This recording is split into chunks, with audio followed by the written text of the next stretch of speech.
Back in the day, we're talking hundreds of years ago, there was an Italian painter who experienced something rather unique. He was commissioned by the Catholic Church to paint a painting of Jesus and the devil trying to tempt him when he was in the desert. The painter found someone to represent Jesus, and he painted it, and everyone thought it was wonderful. But he couldn't find someone to be Lucifer, and he traveled the world all over to find someone.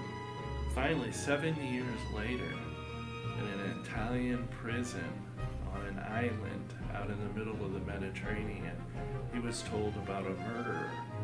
The man had killed his entire family and many others, and he was just notorious for how bad he was. Well, the artist went to the island.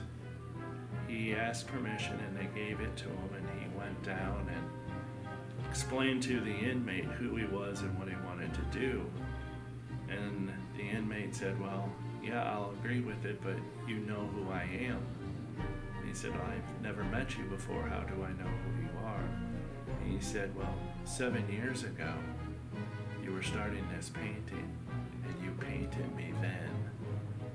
It wound up being the same man that he used as his muse for Jesus.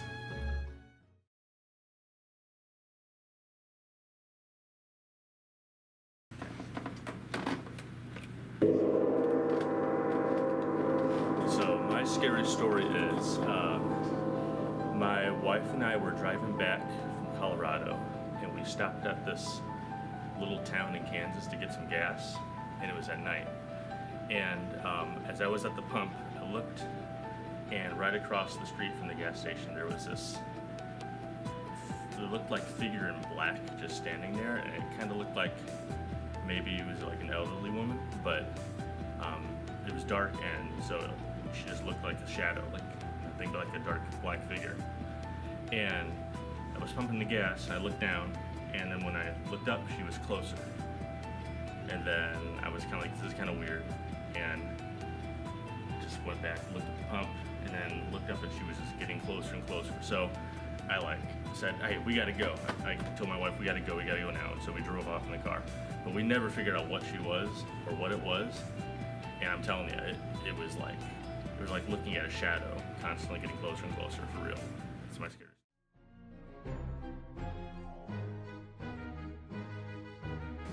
The scariest story I ever heard happened to my friend Claire. She was down in her basement ironing, minding her own business, and she heard something kind of above her, and a very large possum fell down from the rafters and landed on her ironing board.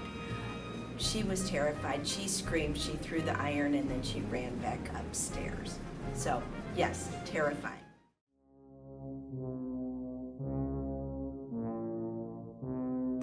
So my scary story is, I had a dream, and this was probably about 6 months ago, and it was early morning, and all of a sudden I had levitated in my bed, and I was going back and forth like this, and I was trying to kick. At the bottom of my bed is my closet. I was trying to kick my closet to wake up, and it was so real.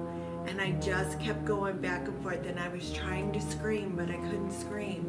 And I was trying to get my husband to wake up so he would make me stop levitating. But literally, I was like a foot off my bed going back and forth. And then finally, I was, I guess, trying to scream, but in my dream, I couldn't scream.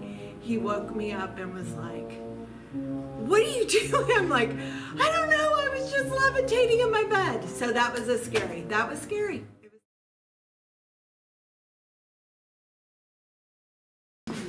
Oh my gosh, that's the key. What do you doing, bro? What are you doing? Oh, Lachi. Oh, my Lachi.